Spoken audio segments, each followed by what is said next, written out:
Everything in here has meaning or purpose and brings me joy, which is important. I really enjoy the cost of heating in the wintertime, and the electricity bill is a lot lower than having to pay one for a full-size house or apartment. Hi, I'm Armella. This is my tiny house in Denmark, Maine.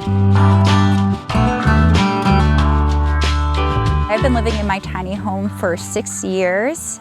I received my house in June of 2019. Built by a company called Tiny Homes of Maine, and the dimensions are 8 by 30 feet.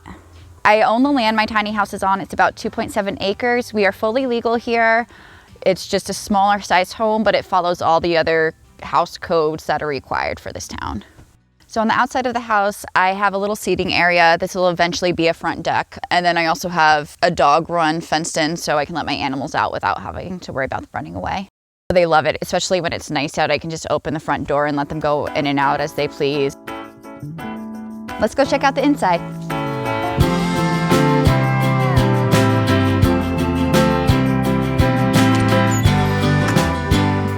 Welcome to my home. It's about 240 square feet. It's an Alexis model from Tiny Homes of Maine. I actually saw this model when I first moved back to Maine and fell in love with it. At first, I didn't think I was going to get something this big. Then the more I thought about it, and as I explored different types of tiny homes, this really felt like the best choice for me. Behind me is my living and dining room area. I keep a lot of my coats and shoes here that are usually what I'm currently wearing or seasonal. And then I have a dining room table. It pops up, so when I want to eat dinner there, it's nice and easy to set that up. As you can see, I have tons of decorations, which I'm someone that just needs visual stimulation everywhere. So my house is covered in pictures and books and plants and every little thing you could imagine. I do have a dog and 2 cats here.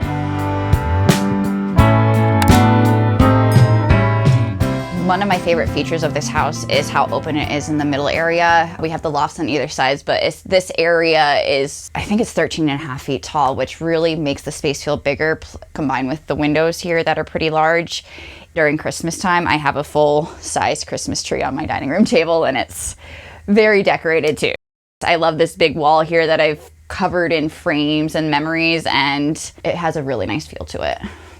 This is my dining table. I do eat dinner here sometimes. I also will sit down and eat dinner on my couch too. And then for a couple years ago, I was in grad school for 2 years. So this was home base for a lot of the time I was home, spending hours and hours doing homework and writing papers.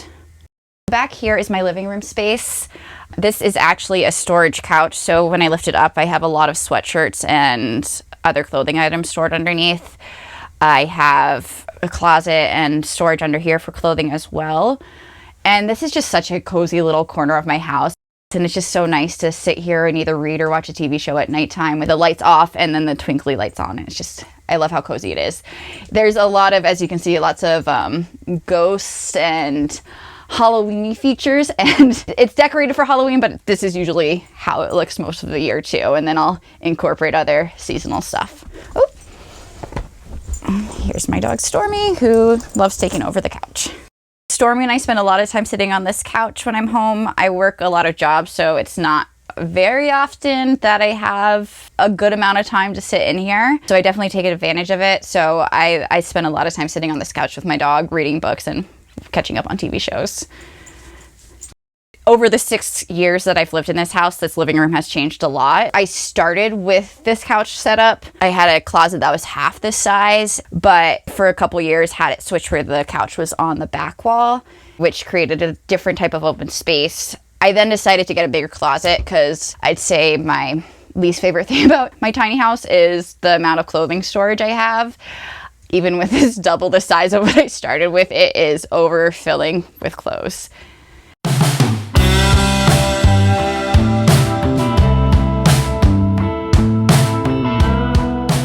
I am a high school special ed teacher, and I also coach high school cheering, teach yoga, bartend, and waitress. So I work a lot. So I'm 35 now, so like through my 20s, I kind of jumped around a couple different careers. I actually started off as a graphic designer and then realized I wasn't meant to sit at desks all day long. I like jobs that have me up and moving around and have a lot of different things to do throughout the day. I love doing art, I love painting and drawing, and I spend a lot of time reading these days, so any free time I have is usually deep inside a book. My first 5 years after college, I was living in Boston. Around the time I had turned 28, I was kind of getting sick of all my paycheck going to rent every month and not really having any savings build up.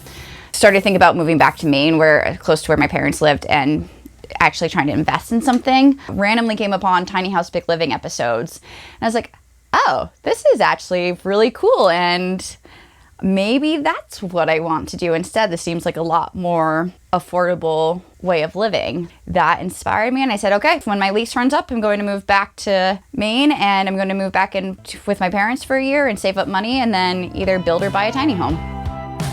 I decided to buy a tiny home instead of building one because I am a very creative person, but not when it comes to building things. I built the skirting on the house with my dad, and that was torture for me. Like, that was not an enjoyable day. I decided that the safer route would probably be to go with buying one. Above me is my storage loft. This one you actually have to take a ladder to get up to, so it's nice for the cats. They can get up on the ladder, the dog can't, so it gives them a nice little space to escape from the dog. I have a lot of bookshelves up there and extra shoe storage, and then all the extra baggage and things that I can't fit aesthetically in through the rest of the house. I love that there's 2 lofts in my house. It could potentially be another bedroom if needed, or a guest room, and then it just gives me so much more storage options. The last thing I want is for money conversations with my partner to be a source of tension in our relationship. That's why I appreciate Monarch's shared view so much, because it helps avoid uncomfortable surprises. Christian and I do monthly money check-ins to review our personal and business spending to ensure we're in a good place with cash flow and on track to reach our big goals. Monarch is your personal money command center, built to make your financial life feel calm, clear, and totally under control. It's totally private. You're the customer, not the product. So no ads or data selling. Enjoy a fast, secure setup because it syncs all major banks, credit cards, and brokerages. It has a clean dashboard that shows all your accounts, spending, net worth, debt payoff progress, and reoccurring bills in a single beautiful view with an intuitive experience on both the web and mobile. The goals feature is one of my favorites because of how empowering it is. It provides us with an easy roadmap for how to achieve our major goals. Get 50% off your first year by scanning the QR code or using our link below, or our discount code TINY50 when signing up for a free trial. So on this side of the house, I have my kitchen. There's no oven, which honestly, I never used when I lived in places that did have ovens. So I have a 2-burner stovetop, and then I just use an air fryer, and I have a little pop-up toaster. That's all I need for cooking. I have one of my favorite new features. I just got this new fridge, and I'm obsessed with it because it's pink and white and very cute. And then I just have a pretty good sized sink. It's a little messy right now, and there's no dishwasher, but it is a nice sized sink for a tiny house, I think. I also have, underneath is the water tank. That was actually a space left for a washer dryer unit, but since I live in Maine, where it gets very cold in the wintertime, we decided to put the water pump inside instead there. This was actually a space for a microwave, but I really didn't care about having a microwave. I'd rather use that for having a bigger space for cute dishware. Overall, it's a pretty good size. It's exactly what I need. It's nice because I can just shift from one side to the other. You don't have to move around a lot, and I'm not the biggest cook, so I don't need a ton of prep space. Like this for chopping vegetables is all I need. And then right behind me is, at the end of the house, is my bathroom. It's a little small, but it's big enough to get the job done. It has a pretty decent sized sink. And then I just have a standing shower on this side. It's pretty tall still, so there's plenty of space in there. The biggest thing for me is finding space for all my jewelry and makeup and all of that stuff. So that's always a little bit of a struggle. I have a Nature's Head composting toilet. Now that I'm on my own property, I do have a septic tank, and I could eventually switch out to a real toilet, which I will. This toilet's great for me. It is sometimes annoying when I have guests having to teach people how to use the toilet every time, but otherwise I just try to add as much shelf space as possible and hanging space as possible. And then the last space in the house is my bedroom loft, and that's right through here. I have a full-size mattress up here. I think you could fit a king size if you were okay with having less side space. One of my favorite features up here is my skylight. One thing that was really cool was last year, the northern lights you could see from this area, and I was able to just sit in my bed, open the skylight, and take pictures of it, and that was just such a cool experience. I added the curtains once I moved to this location because I get a lot of deer in my backyard or other wild animals, and if that wasn't covered, my dog would keep me up all night, barking out the window at all the wild animals that decide to come and visit at nighttime. So those are a bit of a necessity now. I do love all the windows up here. It creates a lot of really nice light in the morning time, and it has a great view of my backyard. And it's just so cozy. Like, it's my favorite time of day is honestly when I get to come up to bed a couple hours before I'm planning on going to sleep and just lay in my bed and read.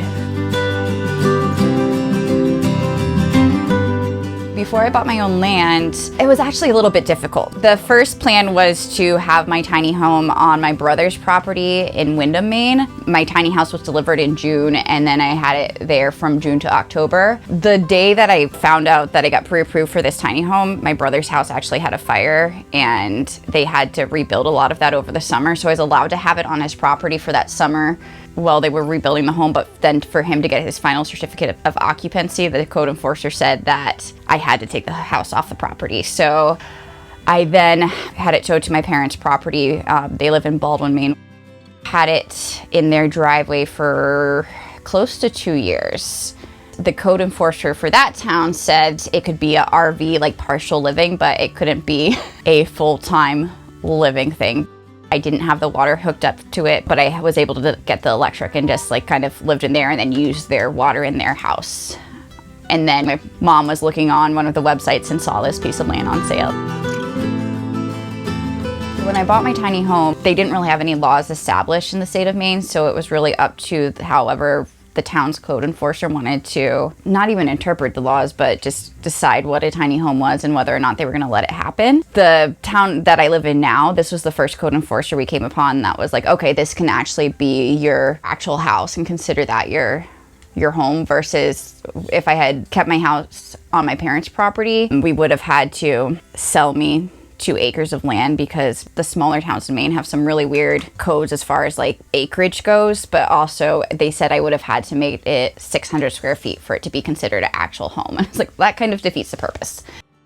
I actually went up with Corinne, the owner of Tiny Homes of Maine, and we spoke at the State House and argued for there to be a definition for them. I think that was back in 2019, and then 2020 was when they finally made a law for tiny homes and had them be approved to be considered actual residents. The tiny house, I believe, was about $76,000 the year that I bought it. So I was able to get a 10-year RV loan for this, which is cool because then I'll be done paying this house off in 4 more years. I forget what the exact equity is, but like it ends up being around $100,000 once over the course of 10 years paying it off, which, considering how much everything else is not bad. The land was around $30,000. It's for a little over 2 acres. And I bought that in 2021, right before all the prices around here went up. So I got pretty lucky there. So the land was a 20-year mortgage, but it's only about, I pay around $200 a month for the land. So once I finish paying off the house in 4 years, I'll be able to pay a lot more towards the land and pay that off quicker than 20 years. Overall, the cost to pay for the land and pay for the loan for the house, it's a little over $1,000, where you're not finding a lot of 1-bedroom apartments these days that are that price anymore. My future plans for the tiny house, it really depends on what comes in life. Like, I'd like to eventually have a small family. Ideally, I'd say in another 4 or 5 years, I could switch this into a rental property for an extra income and then eventually move into something bigger. Thanks for stopping by Tiny House Expedition. I'm Alexis. And I'm Christian, and this is our DIY tiny house on our homestead in Oregon. Looking for more tiny inspiration? Watch these videos. But if you're looking for something specific, visit our channel homepage to browse tiny homes by category. And don't forget to subscribe. Hope to see you soon.